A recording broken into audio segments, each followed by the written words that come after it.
بارات میں کیا ہے لسٹ ہمارے پھوپھی بھی آئے گی, پھوپھا بھی آئیں گی, خالو بھی آئیں گی, خالہ بھی آئے گی, رشتے دار سب کو لے کے جائیں گے. سامنے والے کہتے ہیں ہمارے اتنے آدمی آئیں گے, یعنی زبردستی کا مہمان بنا دیتے ہیں. ایسا کوئی تصور نہیں ہے.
نکاح جو ہے یہ تمام نبیوں کی سنت ہے. اللہ کے نبی صلی اللہ علیہ وسلم نے ارشاد فرمایا اربع من سنن المرسلین, 4 چیزیں تمام نبیوں کی سنت ہے. ان میں سے ایک نکاح ہوتا ہے. تمام مذہبوں میں جتنے بھی دھرم ہیں ان میں بھی نکاح کا رواج ہے. اور اسلام میں جس طرح نکاح کا تصور ہے, کنسیپٹ ہے, نکاح کی جو سوچ ہے, اس طرح کسی اور کے یہاں نہیں. انسان کے اندر اللہ تعالیٰ نے جنسی خواہش رکھی ہے, جذبہ رکھا ہے خواہش, اور اس خواہش کو, جنسی جذبے کو پورا کس طرح کیا جائے, اس سلسلے میں دنیا میں لوگوں کی الگ الگ سوچ ہے. کچھ مذاہب کے ماننے والے ایسے ہیں جو یہ کہتے ہیں کہ اس جذبے کو دبا دیا جائے, کچل دیا جائے, پورا نہ کیا جائے تو اللہ کو آپ پائیں گے. آپ دیکھتے ہوں گے کہ عیسائیوں کے یہاں پوپ پادری جو ننھے عورتیں ہیں, ان کے عبادت گاہوں میں رہنے والے, عیسائیت کی تبلیغ کرنے والے, یا ہندوؤں میں جوگیانہ پن جو آتا ہے, تو وہ شادی نہیں کرتے. اس لیے کہ شادی کریں گے, خواہشات کو پورا کریں گے, دنیا کے جھمیلوں میں پڑیں گے تو آپ اللہ کو نہیں پا سکتے ہو, اللہ کا قرب نزدیکی حاصل نہیں کر سکتے ہو. اس لیے بڑے سے بڑا کاروباری ہوتا ہے ان کے یہاں, اگر اس کو دھرم کے راستے پہ چلنا ہے تو سب کو تیاگنا پڑے گا. ہم خبریں سنتے ہیں یہاں بڑا بنگلور کا ایک بڑا وہ بیوپاری آدمی تھا, اس کا لڑکا تھا, بیوپار بڑا اچھا خاصا بیوپار تھا, لیکن بیوپار میں وہ اللہ کو نہیں پا سکتا. ان کے یہاں یہ تصور ہے دنیا کے جھمیلوں میں اللہ کو نہیں پا سکتے, تو پھر سب کو تیاگنا, بڑے بڑے کاروبار کو چھوڑ دیا, اور پھر وہ بھکشو بن کر گلی گلی گھومتے ہیں, کس نے کھانا دے دیا, گھومتے پھرتے ہیں. تو یہ جوگیانہ پن ہے, اس کو رہبانیت قرآن نے کہا ہے. وَرَهْبَانِيَّةً ابْتَدَعُوهَا مَا كَتَبْنَاهَا عَلَيْهِمْ.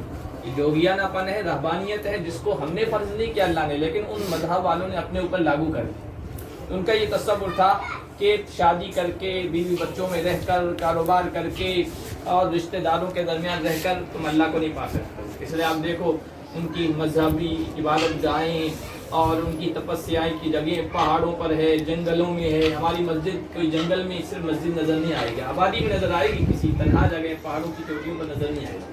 اس کی وجہ ہے یہ اسلام نے یہ تصور دیا ہے کہ اپنے جنسی جذبے کو پورا کر کے بھی, بیوی بچوں کے جھمیلا پال کر بھی, کاروبار کر کے بھی, اور شادی بیاہ کر کے بھی, رشتہ داروں کے ساتھ رہ کر بھی, سارے دنیا کی چیزیں اور کاروبار کر کے بھی تم اللہ کو پا سکتے ہو, اگر اس میں اللہ کا حکم ہو, نبی کی سنت و طریقہ. یہ جو تصور ہے اسلام کے علاوہ کہیں اور نہیں. اور اسی لیے اسلام نے نکاح کو سب سے آسان قرار دیا. نبی علیہ الصلوۃ والسلام نے ارشاد فرمایا اعظم النکاح برکتاً ایسرہ مؤونہ. سب سے برکت کے اعتبار سے بہترین نکاح وہ ہے جس میں خرچہ کم سے کم, جو خرچے کے اعتبار سے آسان. اللہ کے نبی صلی اللہ علیہ وسلم کے زمانے میں نکاح بڑی سادگی سے ہو جایا کرتے تھے, اس لیے کہ اسلام نے یہ تصور دیا کہ کوئی بھی آدمی, نوجوان, ادھیڑ عمر کا, بوڑھا, بغیر نکاح کے نہیں ہونا چاہیے. بغیر نکاح کے ہوں گے تو گناہوں کے راستے کھلتے ہیں. وَأَنكِحُوا الْأَيَامَ مِنكُمْ وَالصَّالِحِينَ مِنْ عِبَادِكُمْ وَإِمَائِكُمْ, تمہارے بندوں میں سے, بندیوں میں سے جو بغیر نکاح کے ہیں.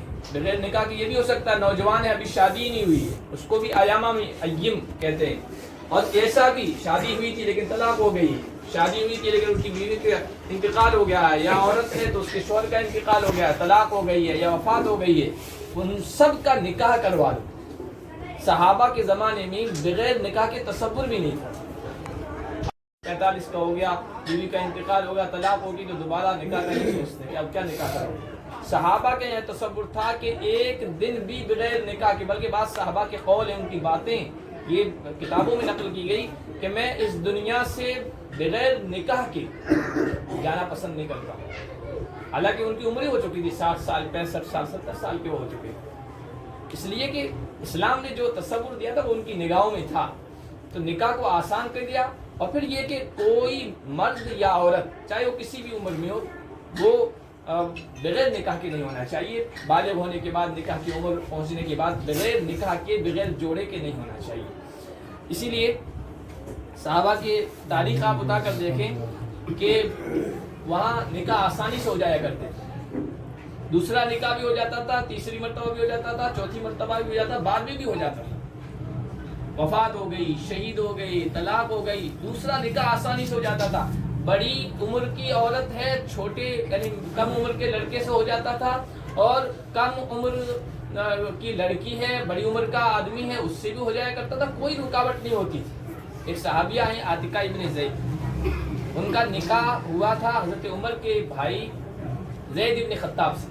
زید ابن خطاب کا انتقال ہو گیا غزوہ طائف میں, تو اس کے بعد شادی کی عمر ابن خطاب رضی اللہ تعالیٰ عنہ ان سے شادی کر لی.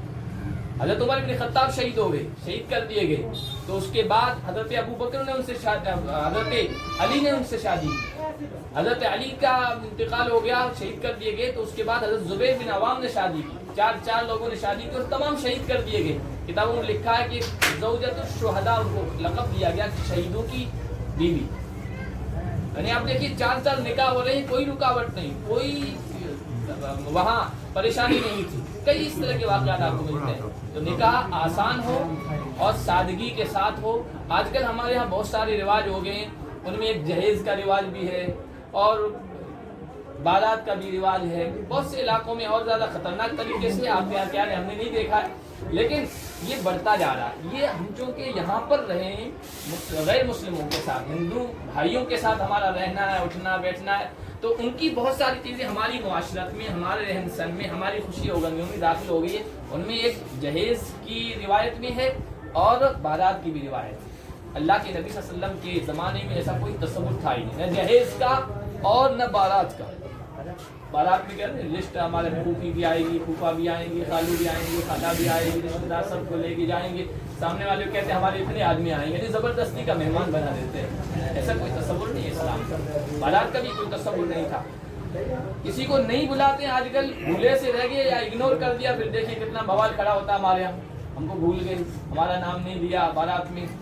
حضرت عبد الرحمن بن عوف مدینے کے ٹاپ مالداروں میں سے انتقال ہوا ہے.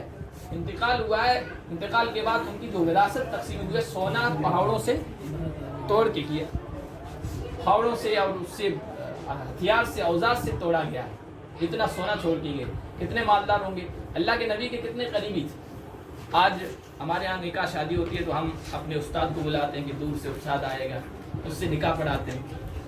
حضرت عبد الرحمن بن عوف نہیں چاہتے ہوں گے کہ میرا نکاح حضور پڑھائیں اور میرے نکاح میں شامل ہو. سب چاہتے ہیں, سعادت کی بات ہوتی ہے, برکت کی بات ہوتی ہے. حضرت عبد الرحمن بن عوف نے مدینے میں شادی کر لی. مدینے کی آبادی اتنی بڑی نہیں تھی, نہ حضور کو بلایا, نہ حضور کو یاد کیا, اور سادگی کے ساتھ نکاح کر لیا. بڑے سے بڑا مالدار آدمی, غنی آدمی. حضور علیہ السلام نے ان کے کپڑوں پر کچھ نشانات دیکھے, نہیں حضور شادی کر لی. اچھا شادی کر لی, حضور نے ناراضگی نہیں کی, مجھے یاد نہیں کیا, بلایا نہیں, اتنی سادگی کے ساتھ نکاح کیا. کیا ٹھیک ہے شادی کر لی ہے تو اولم ولو بشاۃ, تو ولیمہ کرنا, اگرچہ ایک بکری ذبح کر کے کیوں. اتنی سادگی کے ساتھ نکاح ہوا کرتے تھے.